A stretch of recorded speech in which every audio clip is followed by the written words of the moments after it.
I've mentioned before that I'm not a bettor, a gambler, etc.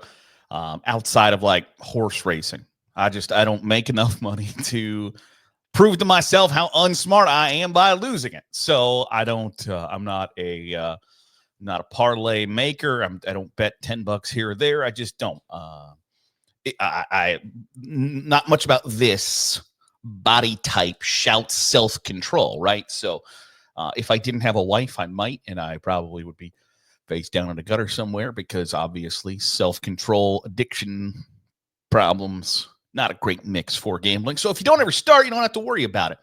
But it is fun to look at and talk about, decipher, etc. And FanDuel has released the over-under win total projections, bet opportunities for the 2025 college football season. And I thought it'd be fun to take a look at them and talk about what the immediate reactions are, what the over-unders look like, and who's way too high, who's way too low.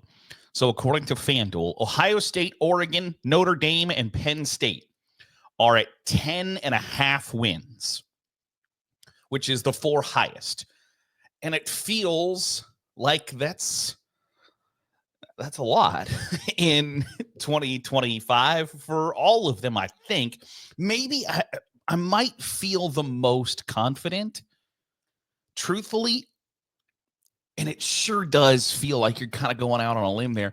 But Penn State might be the one that makes me feel like, yeah, I would bet that Penn State wins 10.5 games in 2025.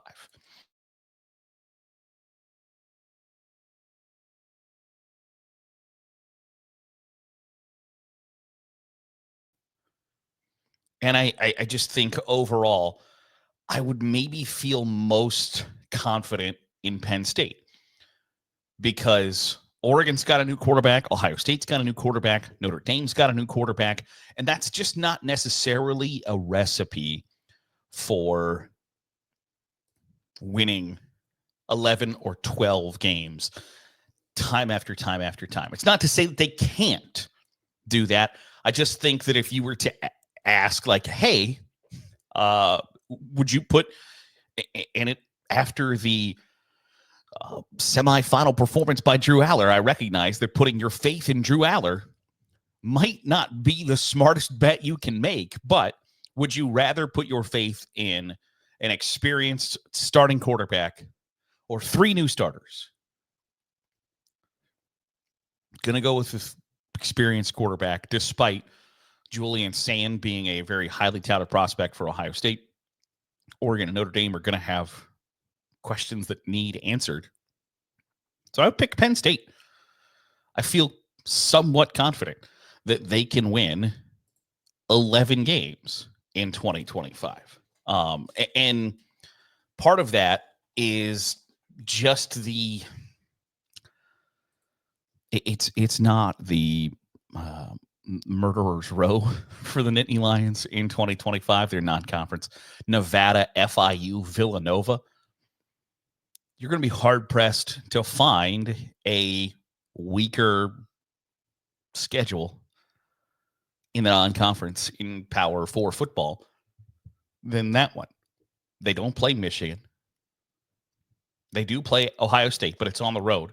So that's kind of the margin for error. I mean, they're UCLA, Northwestern, Indiana, Michigan State, Nebraska, Rutgers. It's not a murderer's row for Penn State by any stretch of the imagination. So I would say, yeah, I think Penn State wins 11 plus games in 2025. Then the 9.5s, there are 3 teams from the SEC and 1 from the ACC in Georgia, Texas, Tennessee, and Clemson. And similar to that 4 group of teams that had 10.5 wins as their schedule on their schedule, you have one school in Georgia who has quarterback questions. I think Texas, Arch Manning, you feel pretty good about Arch Manning going to Texas. Nico Iamaleava at Tennessee, Cade Klubnik at Clemson. Those feel like teams that are primed to be really good in 2025 because they are not replacing a coach, not replacing a quarterback. I mean, you could argue that Texas is replacing a quarterback, but Arch Manning did play significant stretches in 2024 due to injuries for Quinn Ewers. That's sort of the recipe for performing really well. And so when you are at the spot of good coach, good quarterback, is 9.5 out of the realm of possibility? I think you could argue that maybe for Georgia, Tennessee, just from the sheer fact that they're going to play a somewhat difficult schedule, makes it a little bit tougher to win 10 games. So I'm almost always going to say bet the under, but I would bet Tennessee at 9.5. Yeah, I would take the over. I would take probably Clemson at 9.5 over. Georgia and Texas, I'm not 100% sure. And it's sort of the same thing with the 8.5s of Alabama, LSU, Michigan, Indiana, Louisville, and Miami. Some of these, Indiana, Louisville, Miami, I would say, like, I don't want to say that Indiana was a flash in the pan, but a lot of things went right for Indiana in 2024 that enabled them to make the college football playoff, that enabled them to be a really good program. Is it sustainable at Indiana long term? Is Indiana going to be a playoff contender year after year under Curt Cignetti? I'll believe it when I see it and not a second beforehand. I just don't believe that that is something that is going to be a regular occurrence. I don't believe that IU is going to be at or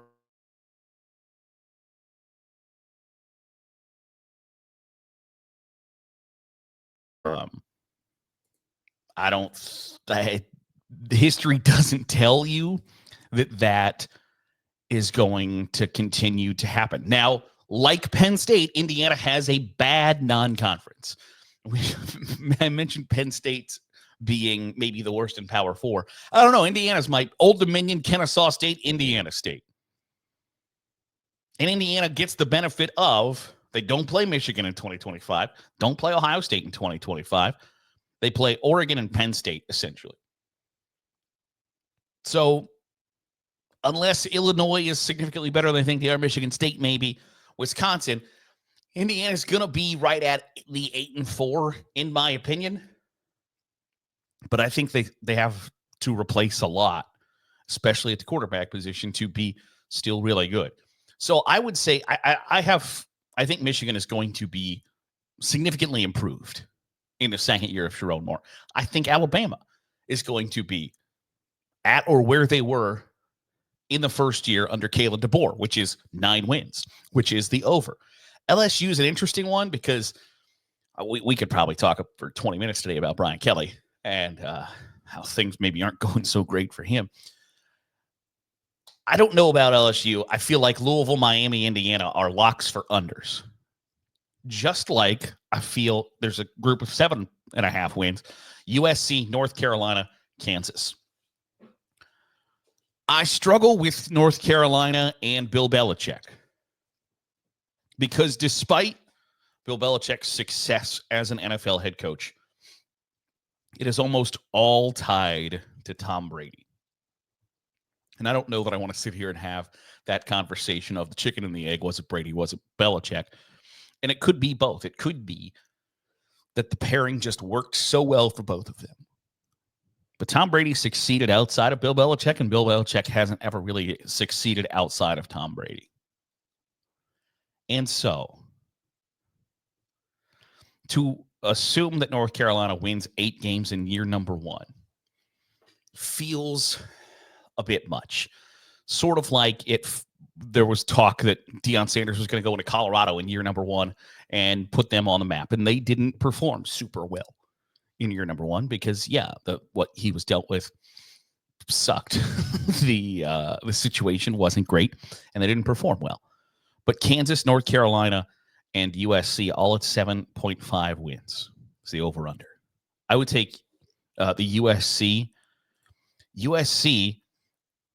in a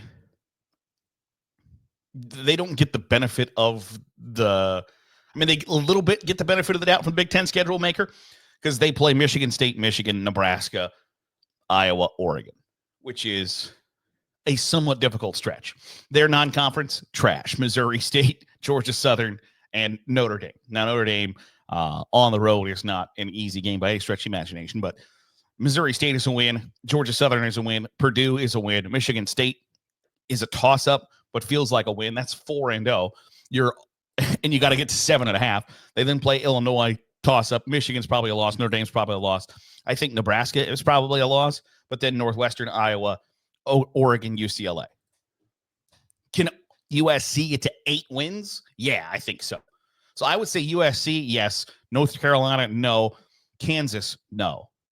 Florida at 6.5, Colorado at 6.5, Iowa at 6.5 are rough because Florida has, in my opinion, a team that could be a playoff caliber team in 2025. And I don't know if they're going to be I don't know that it's a slam dunk because we talked at length last year about how the final stretch of Florida's schedule and that if Billy Napier was going to make it out of there alive, it meant that they either really committed to him or really overachieved before that because their final 5 games were really difficult. Now they got the benefit that Florida State just fell off the face of the earth in 2024, where just things did not go well for Florida State during the season. And Georgia wasn't nearly as good as we thought they were going to be in 2024. So there were a couple of advantages. But in 2025, Florida has a relatively difficult schedule again. And you go at LSU, you're home for Texas, at Texas A&M, Georgia, at Ole Miss, Tennessee, Florida State, plus the non-conference games. I mentioned Florida State. They play South Florida, which is one of the, and I recognize that you can't sit here and be like, oh, South Florida, look out for the Bulls, baby. But South Florida is one of the better group of 5 programs. They play Long Island. Obviously not going to be a super difficult game, but then also at Miami, at the U. So at some point before their first bye game, it's not inconceivable that they are 3-1, 2-2, 1-3 with a win over an FCS program. Long Island, South Florida, at LSU, at Miami before a bye week. 2-2, 3-1 is best case scenario, it feels like, in that stretch. Then you go into a stretch of Texas at Texas A&M, Mississippi State before you get to another bye week. Can you go 2-1 in there? That would be best case scenario. Georgia at Kentucky, at Ole Miss, Tennessee, Florida State to end the season in 5-game stretch. Is 3-2. So can Florida get to 7 wins? Yes, I think so. Does Florida have what is, in my opinion, college football playoff caliber talent? Yes. Can you put all that together to be 9-3, 10-2? I don't know. It sure sounds like a tough ask, but improvement certainly feels like it's on the horizon for the Gators in 2025. I would hammer the over-under that they get to 6.5 wins in 2025. Want to know your thoughts, your favorite teams, win total. Do you think that you're underappreciated? Do you think you're maybe overestimated? Underestimated? Let me know in the comments down below. Would love to hear your thoughts about your favorite team. That'll do it for today's episode of the Daily Huddle. Appreciate you making us a part of your day, however it is, wherever it is you're doing so. If you're watching on YouTube, hit the subscribe button. Make sure you're getting all the great college football content we're pumping out. If you're listening on the podcast feed, drop a 5-star review. It goes a long way in helping out the channel. I'll see you tomorrow for another episode of the Daily Huddle.